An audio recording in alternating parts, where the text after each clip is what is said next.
Hi guys and welcome to the tutorial where we will explain how to open Remitly account. So let's get started. First things first, grab the Remitly app from the Play Store for Android or App Store for iOS. Once it's installed, launch the app and you'll land on the welcome screen. Now you'll see two options. If you've used Remitly before, go ahead and select I already have a profile. But if this is your first time, tap on Create a new profile. On the next screen, you'll need to set your sending and receiving countries.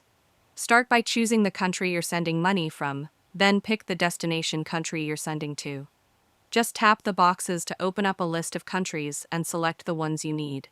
Once both countries are selected, hit Next to continue. Now it's time to create your account. Enter your email address, then choose a strong password minimum 8 characters. Confirm your password to make sure there are no typos.